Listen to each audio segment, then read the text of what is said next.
मंगलम भगवान वीरो मंगलम गौतम गणी मंगलम कुंद कुंडारी जैन धर्मोस्तु मंगलम सर्वमंगल मांगल्यम सर्वकल्याणकारकम प्रधानम सर्वधर्माणां नैनं जयतु शासनं नैनं जयतु शासनं। नमस्मे साराय स्वानुभूत्या च कंसते चित्स्य भावाय भावाय सर्वभावान्तरमस्ति आत्मरूपयनुपम अद्भुत याहि लखे भवसिन्धुतरो आत्मरूप।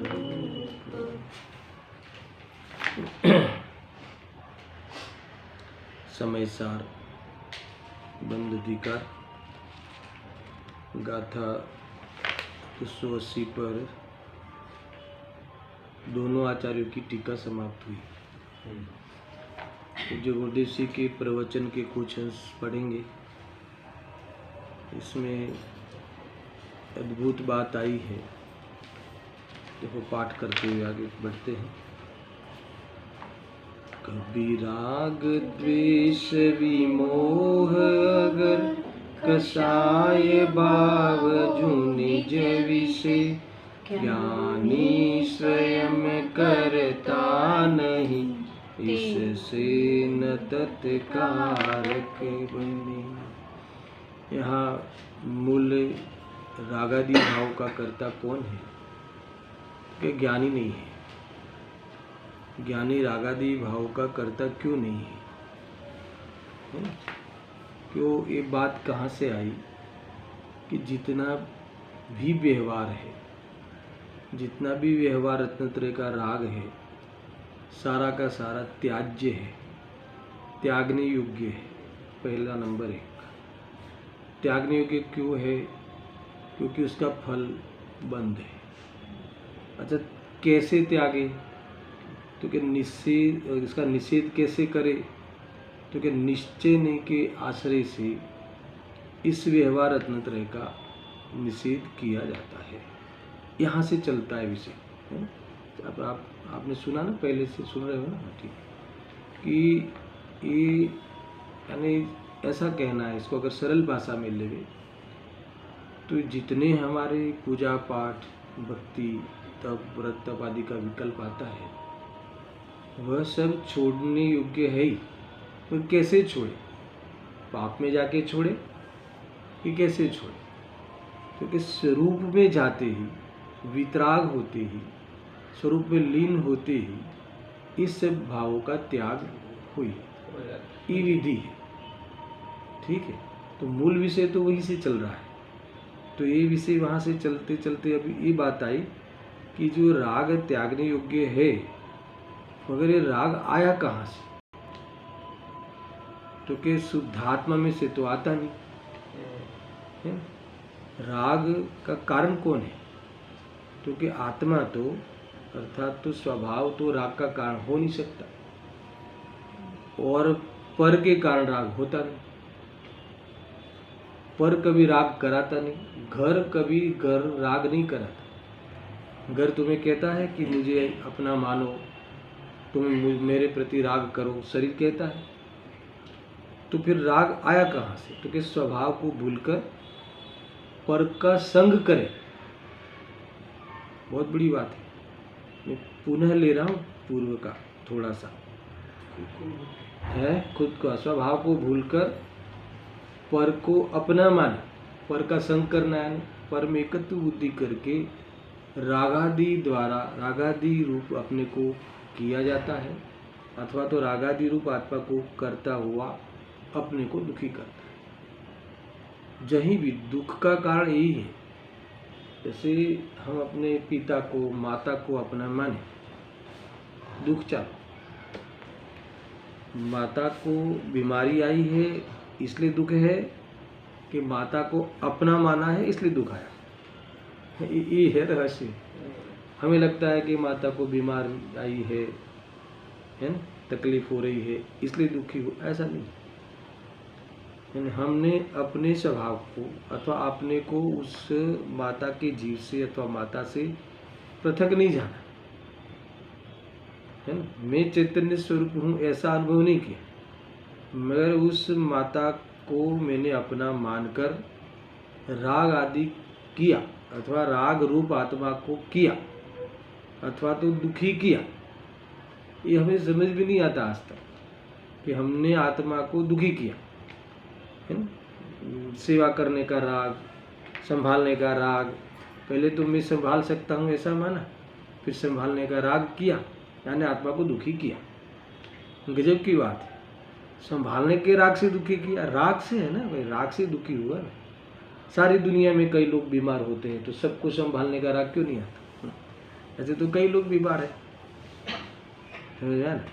तो अपना माना तो वहाँ राग आया अथवा राग किया तो अपने को दुखी किया।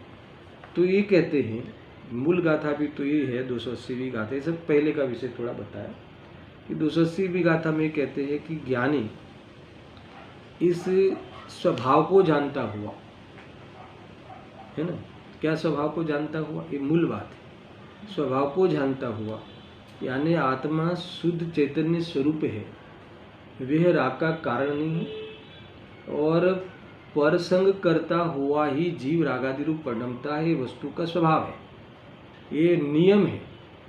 ये वास्तव में पर्याय की ऐसी योग्यता है, पर्याय में स्वभाव को भूलकर ऐसी योग्यता होना ये तत्समय की योग्यता का एक प्रकार से प्रसंग है ना, नियम है। यानी ये तब ही जीव दुखी होगा। इस समझ में आ जाने से, ये ज्ञानी को इसका रहस्य ख्याल आ जाने से, अपने चैतन्य स्वभाव को मैं हूँ ऐसा अनुभव करके, चैतन्य लक्षण से पर से भिन्न अपने अनुभव करके पर के लक्ष्य से दुखी हुआ जाता है तो पर का लक्ष्य छोड़कर है ना, स्वभाव की दृष्टि करता हुआ जो रागादि भाव होते हुए रागादि भाव को, फिर भी रागादि भाव होते हैं ना, तो होते हुए रागादि भाव को अपना स्वभाव रूप अनुभव नहीं करता हुआ, है ना, उसको कर्तव्य नहीं मानता हुआ, इसमें अपेक्षा नहीं रखता हुआ, वह उसका कर्ता बनता नहीं, यानी अनुभव नहीं करता। ज्ञानी को अस्तित्व जन्य राग आवे, गृहस्थ हो तो माता पिता पुत्र आदि पे राग आवे उसका लक्ष्य करके, मगर वो अभी रहस्य जान लिया है कि राग दुख का कारण है, इसीलिए राग की पूर्ति करके मैं सुखी हूँ ऐसा तो मानता ही नहीं, और वह राग के अनुसार बाह्य का परिणमन होवे ऐसी अपेक्षा रखता नहीं, इसीलिए रागादि का कर्ता बनता नहीं, और इसीलिए उस रागादि का ज्ञाता रहता है। उस रागादि आए हुए रागादि को ये रागादि है मैं नहीं हूँ ऐसा जानता हुआ, उसकी पूर्ति की अपेक्षा नहीं रखता हुआ ज्ञाता रहता है, इसीलिए रागादि का कर्ता नहीं है। मूल बात है, रागादि नहीं आते ऐसा नहीं है, उदय में तो आता है, और उदय में आने पर कोई इसकी पूर्ति करना मेरा जीवन है, इसकी पूर्ति करूँगा तो मैं सुखी हो जाऊँगा ऐसा नहीं मानता हुआ, तो उदय रूप मानता हुआ, दुख का कारण मानता हुआ, उस राग आदि से लगाव नहीं है और उसकी पूर्ति करने के लिए मेरा जीवन है ऐसा नहीं मानता। इसका अर्थ ये है कि वो कर्ता नहीं है, ज्ञाता है। ये बात मूल आई है 280वीं गाथा में, है ना। तो ये बहुत चर्चा हो चुकी है दोनों टीकाओं। अब मैं गुरुदेव जी के प्रवचन से कुछ अंश पढ़ता हूँ, है ना। देखो पेज नंबर लाए हो 307 पेज नंबर, प्रवचन रत्नाकर भाग 8, और ये 307 नंबर का पेज है। इतना अद्भुत इन्होंने निरूपण किया है, इसमें से एक सरल भाषा, एकदम सरल भाषा। पहले तो देखो कैसा लिखा कि यथोक्त अर्थात जेवो कहो तेवो वस्तु स्वभावने જાણતો નથી, પોતાના શુદ્ધ સ્વભાવથી हाँ, नहीं, ये तो ज्ञानी की बात है ना, वो तो वस्तु स्वभाव को जानता नहीं, वो तो अज्ञानी में है। यहाँ तो वस्तु स्वभाव ने जाणतो ज्ञानी, शुद्ध स्वभावથી च्युत થતો નથી, है ना। शुद्ध स्वभाव थी यानी अपने स्वभाव चुकता नहीं है, अपने में अपनापन करना चुकता नहीं है ना, अपना विश्वास करना चुकता नहीं है, अपनी दृष्टि छोड़ता नहीं है। इसीलिए राग द्वेष मोह आदि भाव रूप वो परिणमता नहीं। इतने में सब आ गए। देखो ये है ना, मैं फिर पूछता हूँ, वैसे बहुत महत्वपूर्ण है कि जेवो कहो तेवो वस्तु स्वभाव ने जाणतो ज्ञान। आप इसमें पूरे जिनवाणी का सार ले सकते हो, कैसा है वस्तु स्वभाव। आप प्रवचन सार से ले लो, समय सार से ले लो, कैसा है वस्तु स्वभाव कि हर वस्तु द्रव्य गुण पर्यात्मक है। हर जो वस्तु है वो द्रव्य होने से गुणात्मक है और उसकी पर्याय होती है। तो फिर मेरी पर्याय कोई दूसरा करे या दूसरे की पर्याय मैं करूं, ऐसा वस्तु स्वभाव है ही नहीं। वस्तु स्वभाव तो हर द्रव्य की, हर जीव की, हर द्रव्य की होने योग्य पर्याय अपने स्वकाल में उस रूप स्वयं द्रव्य परिणमता है, पर से नहीं होता। जब ऐसा उसे पता चले तो अन्य द्रव्यों का मैंने किया या दूसरे ने मेरा फायदा किया या मैंने दूसरे का फायदा किया या नुकसान किया, ये बात सच्ची ठहरती नहीं। तो ऐसा वस्तु स्वभाव जानता हुआ परद्रव्य के कार्य का अहंकार नहीं करता, यानी मूल बात ये है। और परद्रव्य मेरा कार्य करे ऐसी अपेक्षा नहीं रखता। ये सरल सरल बात कर रहा हूँ। ऐसा वस्तु स्वभाव जिसने जाना है, यानी इसका अर्थ है कि अपने चैतन्य स्वरूप को जिसने जाना है, तो फिर मेरा कार्य क्या है, तो कि मेरा कार्य जानना है। ज्ञाता दृष्टा रहने रूप मेरा जीवन है, मेरा वास्तव में मेरी दुनिया है। तो इस प्रकार से रहता हुआ, अपने स्वभाव को नहीं भूलता हुआ, नहीं चुकता हुआ, उसको नज़रअंदाज नहीं करता हुआ, तिरोभाव नहीं करता हुआ, वह मोह राग द्वेष आदि भाव रूप परिणमता ही नहीं, यानी एकत्व बुद्धि पूर्वक राग द्वेष नहीं करता। अज्ञानी का क्या है, अज्ञानी तो जो राग द्वेष करे ना, तो उसे इसमें क्या गलत है।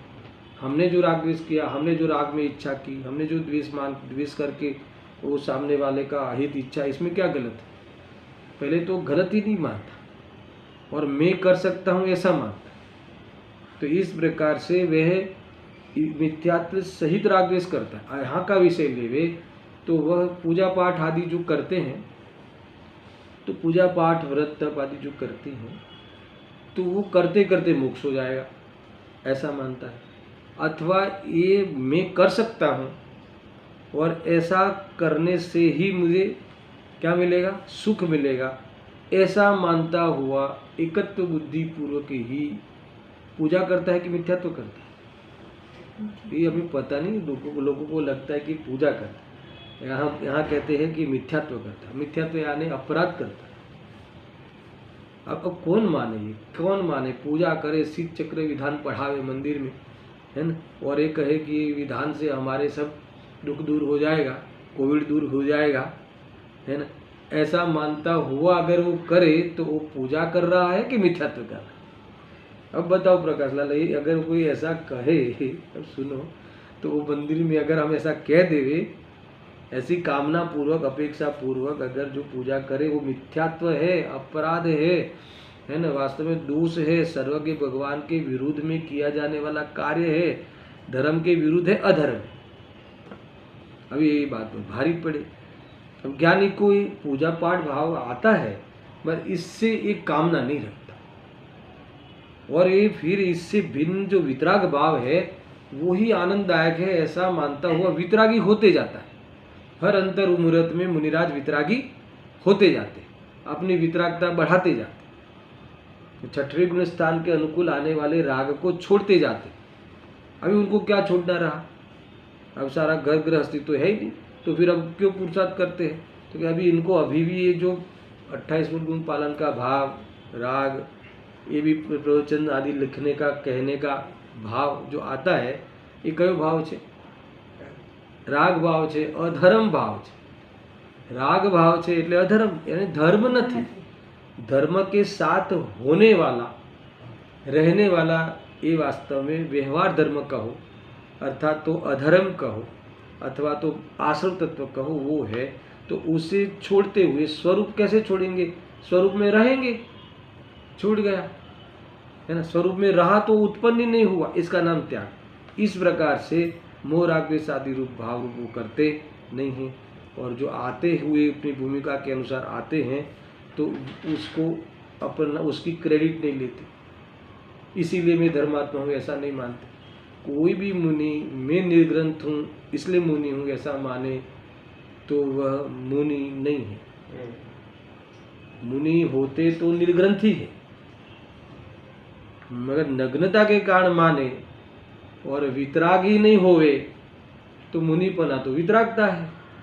वैसे यही बातें हैं सारी, कई बार बातें हो चुकी है। देखो अब देखो गुरुदेव जी कैसे शुरुआत करते हैं कि ज्ञानी वस्तु स्वभाव ने जाने छे।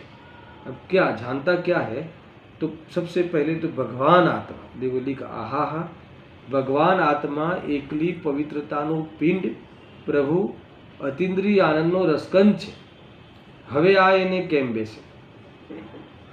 अज्ञानी ने आ केम बेसे कि आ आत्मा है ना, अतीन्द्रिय आनंदनो आधार, अतीन्द्रिय सुखનું कारण है ना, पवित्रताનો पिंड अभी से भागे, अभी से पर्याय में अपवित्रता हो तब भी स्वरूप से देखा जाए तो वह कैसा है? शुद्ध।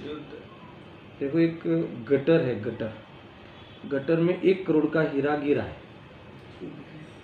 तो 1 करोड़ का हीरा गिरा है तो उस समय भी उसकी कीमत 1 करोड़ है कि कम होगी?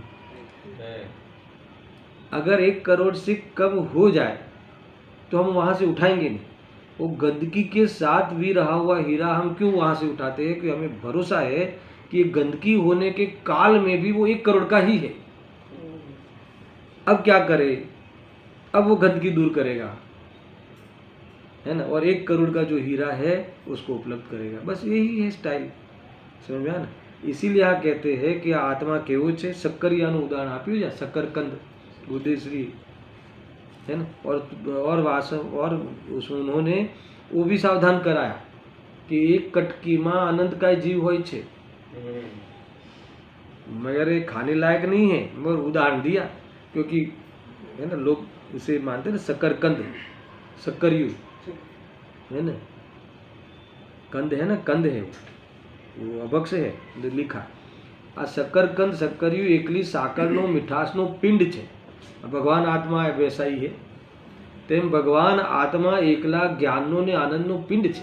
ये समझाने के लिए उदाहरण दिया। फिर तुरंत कहते हैं देखो आ शक्करियु लोको बाफीने नहीं खाता, जो बाफीने खाय छे ने एमा एक एक झीणी कटकी में आनंद अनंत जीवो छे। वो कह दिया, उदाहरण हमने दिया है तो, मगर ये खाने लायक नहीं है।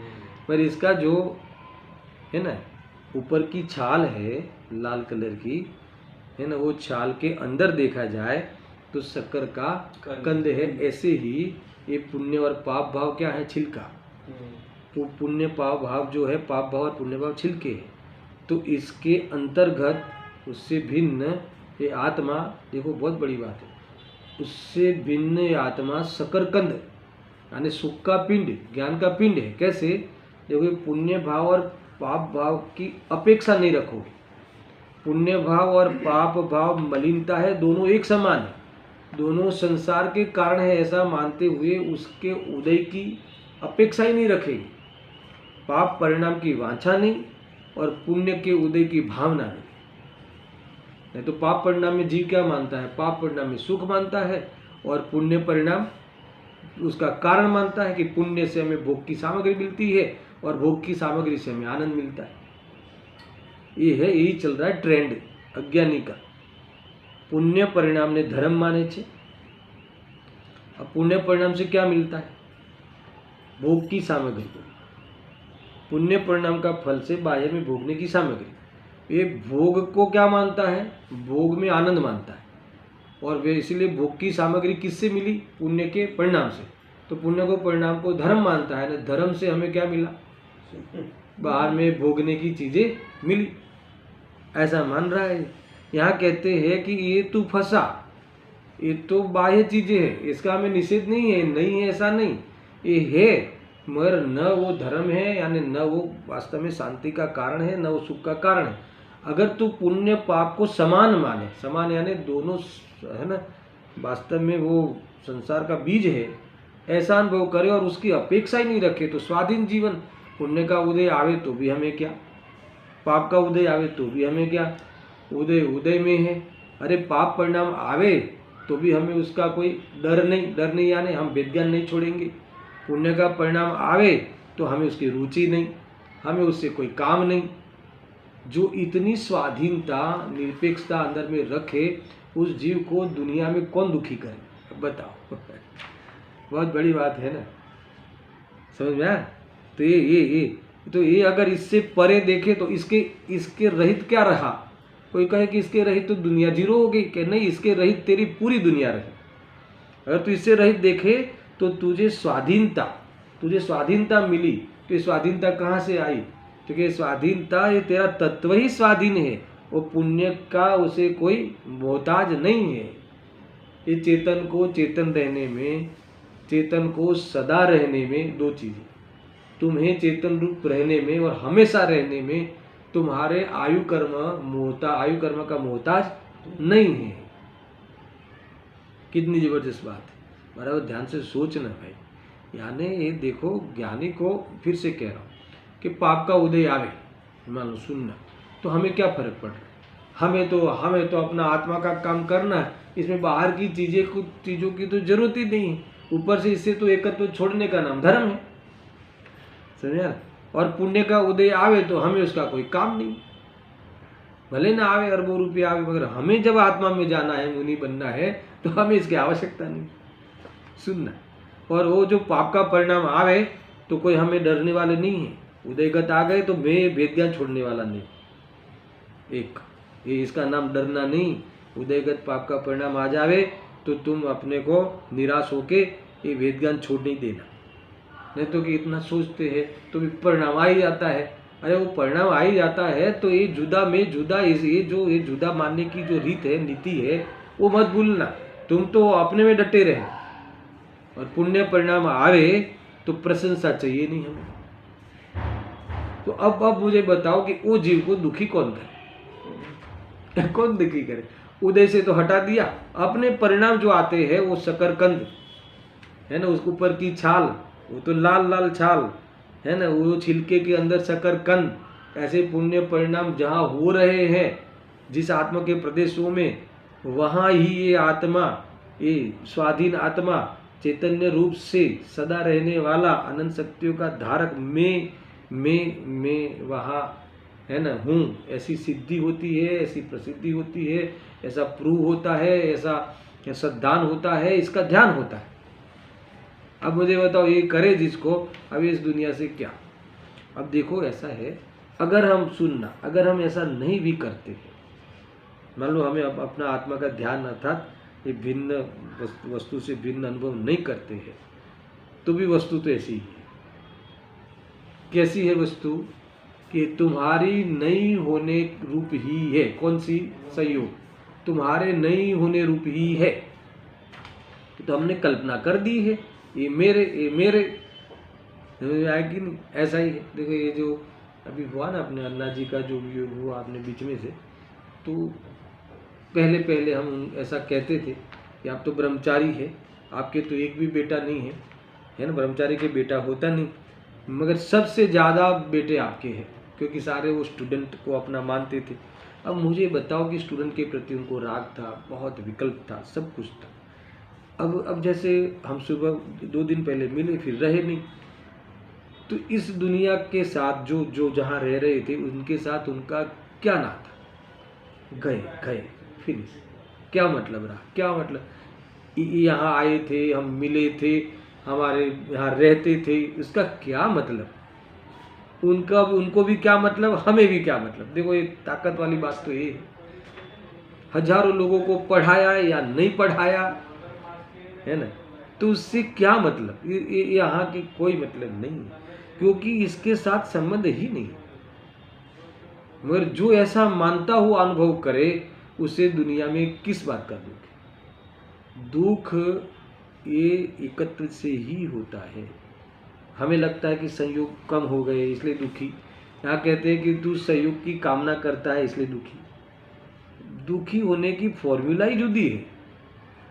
हम दुखी क्यों है ये भी पता नहीं हमें कभी कभी। तो अगर दुखी क्यों है वो पता चल जावे तो दुख का अभाव हो गए।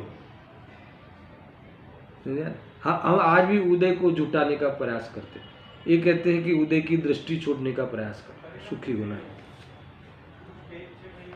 है, या उदय को पलटाने का। बेटा मेरे अनुसार चले, बहू मेरे अनुसार चले, है ना, शरीर मेरे अनुसार रहे, शरीर में कभी रोग होवे ही नहीं, समझ आए कि नहीं। तो ये सुखी होने का उपाय हम गलत करते। समझ में कितनी बात है भाई। गुरुदेव जी कहे थे कि आ शक्कर कंद जो छाल के अंदर, ऐसा ही भगवान आत्मा एक पर्याय में ऊपरी ऊपरी भाव जो पुण्य के कभी पाप के, है ना। तो ये जिसमें इसका जानना होता है, जिसमें झलकना होता है, किसने जाना? ये पुण्य परिणाम आया, ये कसाई की मनता आई, ये जाना किसने? पुण्य ने नहीं। जिसने जाना वो हम।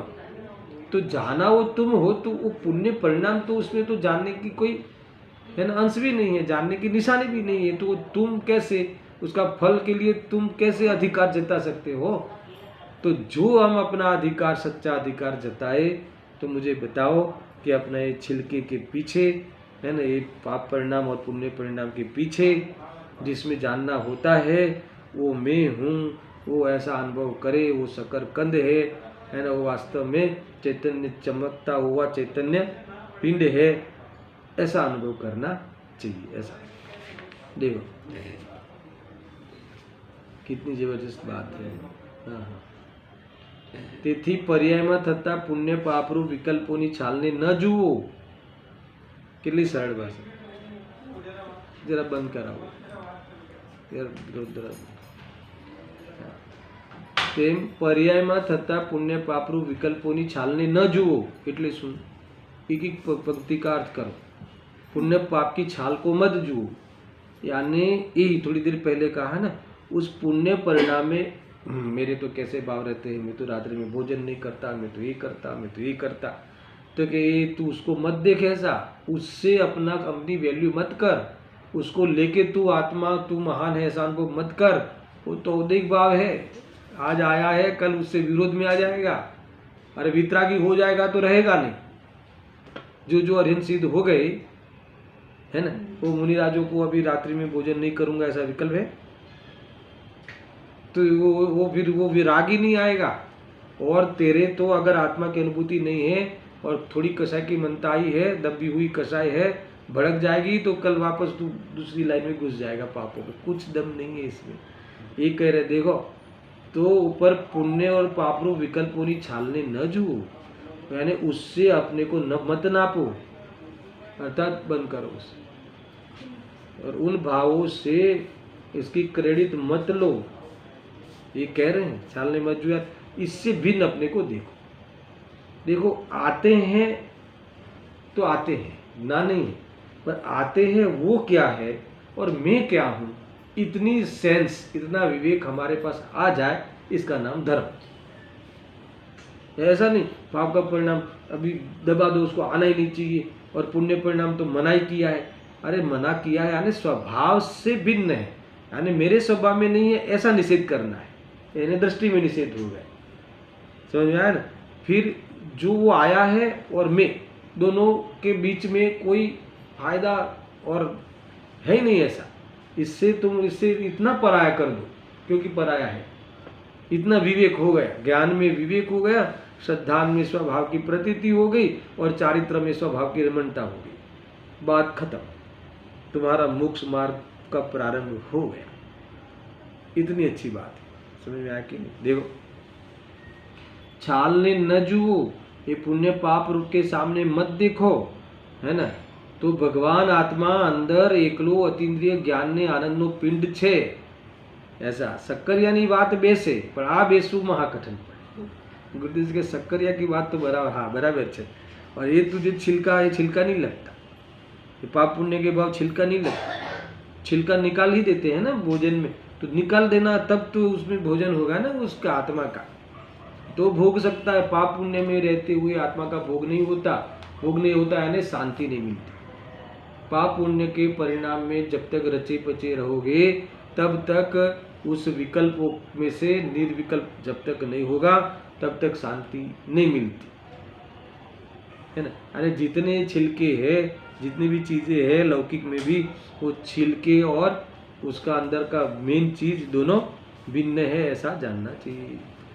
और फिर भिन्न जानकर छिलके से भिन्न वस्तु का सेवन करना चाहिए।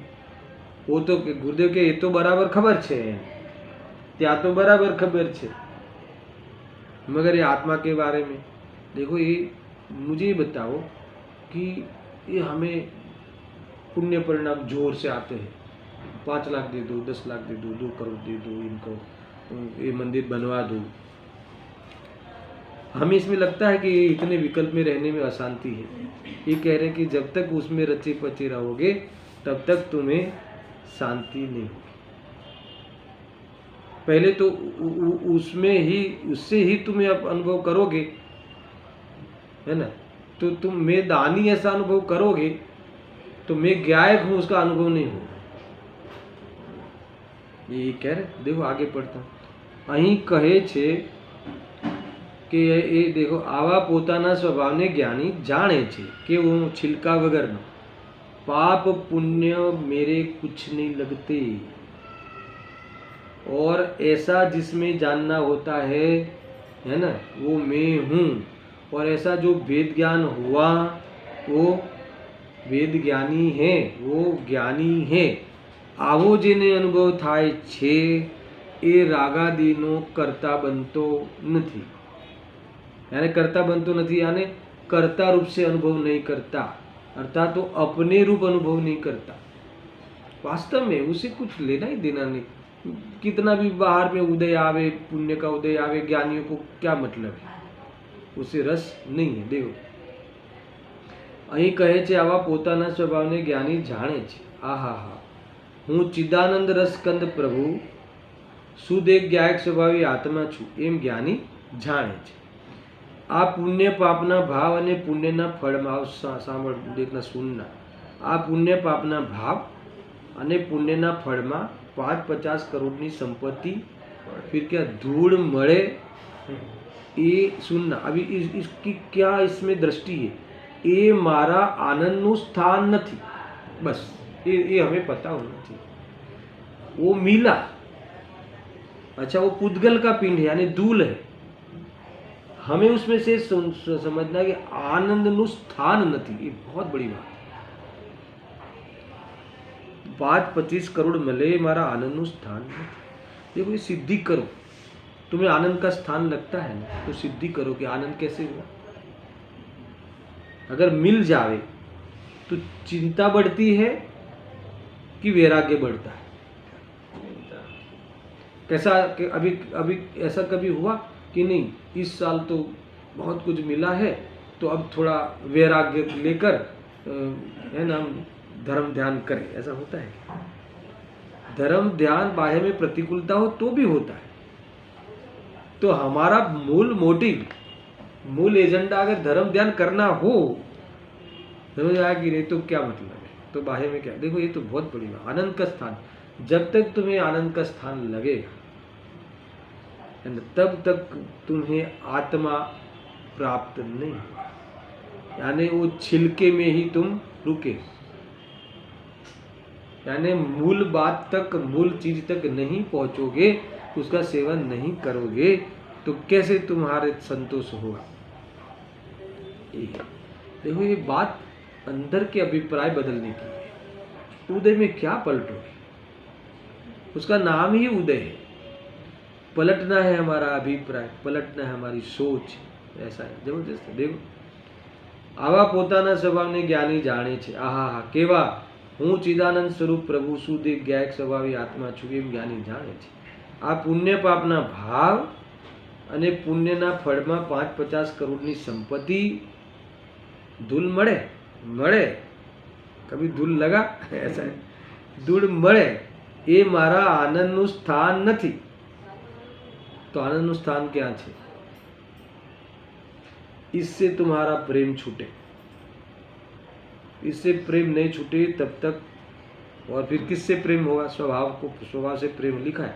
पर अंदर आनंद स्वरूपे ज सदा रहेलो एवो आनंदाम प्रभु हूँ आत्मा छू. क्या अंदर? क्या अंदर? क्या अंदर? यानी ये अंदर का अर्थ समझना कि ये जो 5-50 करोड़ जिसमें जानने में आता है, तो 50 करोड़ वो नहीं जानता वो पैसे की गड्डी की मैं 50 करोड़ की गड्डी हूँ. पर ये जिसमें जाना जाता है ना, वो जाना जाता है, वो चैतन्य स्वभाव ये कह रहे हैं वो मेरा स्थान है, वो मेरी हयाती है, वहां तक मेरी मर्यादा है, वहां तक मैं हूं. हमने अपनी मर्यादा का उल्लंघन किया. कहाँ उल्लंघन किया? दृष्टि में, सोच में. समझ लेना हम भिखारी हो गए. उस दिन से मांगो भीख. 100 करोड़ मिला तो 1000 करोड़ चाहिए, 1000 करोड़ मिला तो अभी क्या 10,000 करोड़. ऐसा वहां जैसे तुम्हारा उल्लंघन किया, दृष्टि तुम्हारी भमी तो भटको. ऐसा है, दृष्टि भमी तो भटको.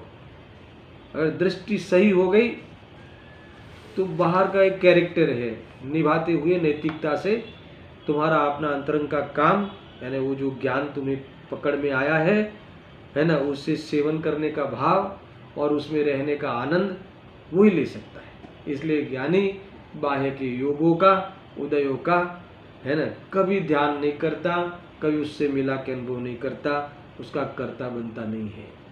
मैंने कमाया, मैंने गवाया, है ना, मैंने कमाया और बच्चों ने घमाया. अच्छा ऐसा है क्या? एक इतना ये पागलपन कर रहा है.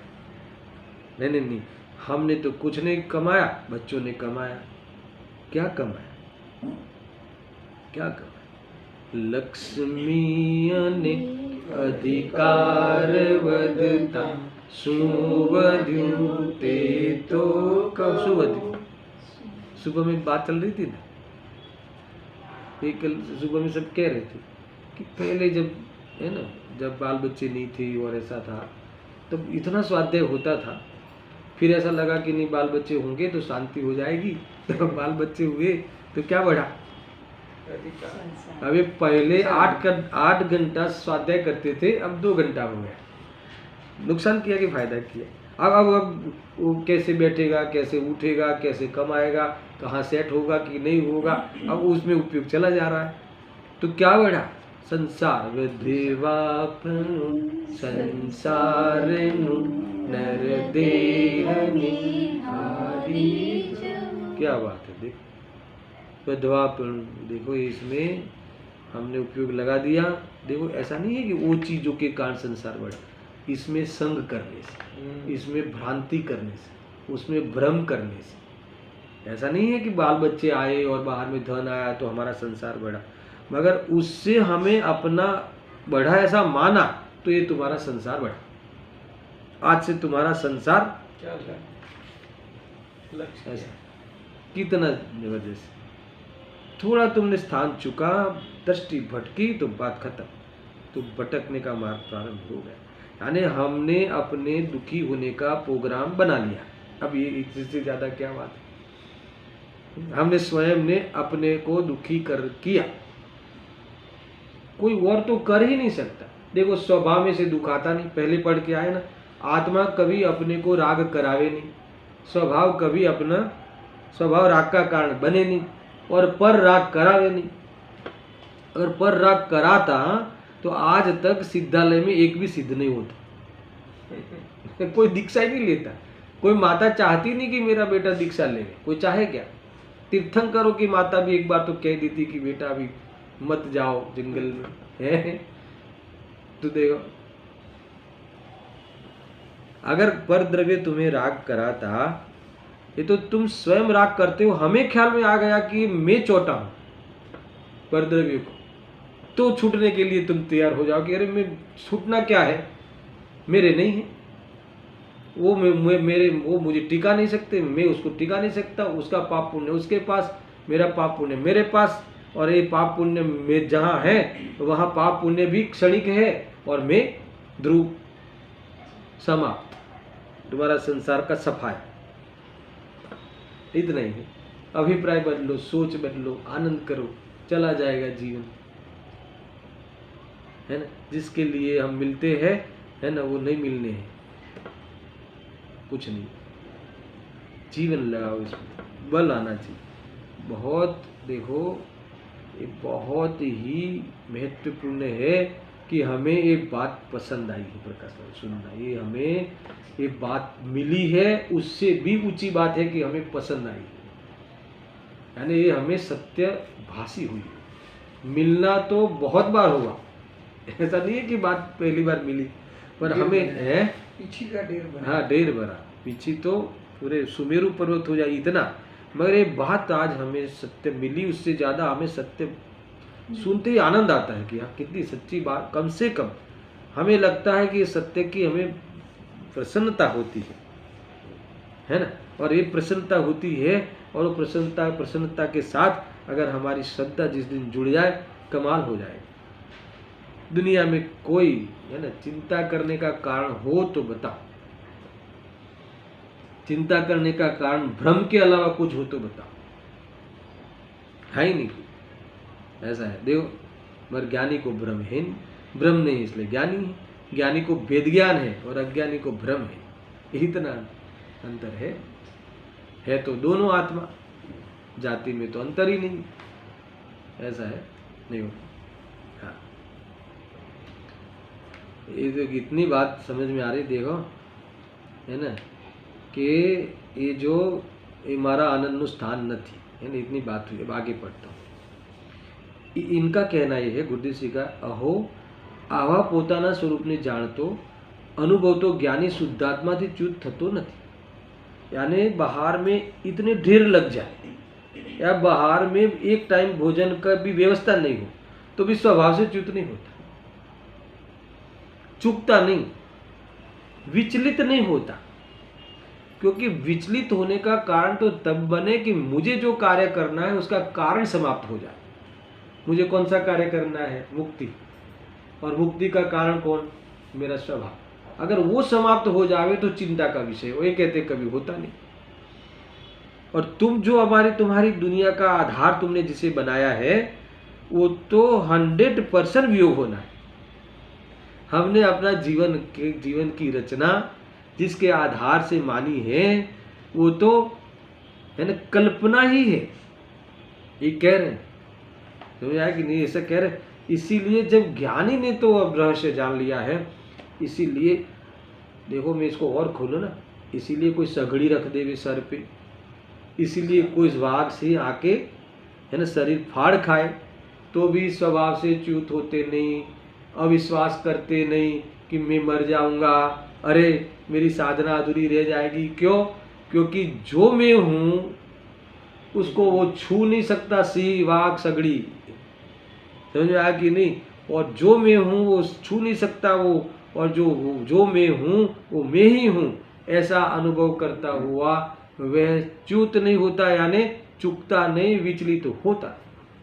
कभी उससे ऐसा होता ही नहीं कि ऐसा क्यों हो। आनंद की बात है, गजब की बात है। देखो, ये सुनने जैसी बात है भाई। ये अगर ये बल नहीं आया ना तो दुनिया के अंदर संयोग वियोग की तो रमझट है। मिला गया, मिला गया, मिला गया, शरीर आया गया, अनादि से। और भी जितने भी संयोग, जन्म से मरण तक, मिला फिर उदय पलट, क्या करोगे? उसके साथ तुम्हारा संबंध रखोगे तो एक गया, इसको नहीं जाना चाहिए था, इसको जाना चाहिए था। जब तुम ये करते रहो, हिसाब किताब करते रहो। मगर ये वस्तु का स्वरूप समझ में आ गया ज्ञानी को, है ना। इसीलिए वियोग किसी भी प्रकार से हो, उपसर्ग के और अनुसार हो या फिर उसके स्वरूप आयु समाप्त होने पर हो, जैसे भी हो। वैसे भी आयु समाप्त होने पर ही होता है, यानी नॉर्मल वियोग हो या किसी को फाड़ खाने पर हो। मगर ये दोनों प्रसंगों में कभी भी इस जीव को कोई प्रश्न ही नहीं। ऐसा क्यों? क्योंकि मुझे प्रश्न करने का अधिकार है ही नहीं, क्योंकि वो दूसरी चीज है। ये ध्यान रखना है।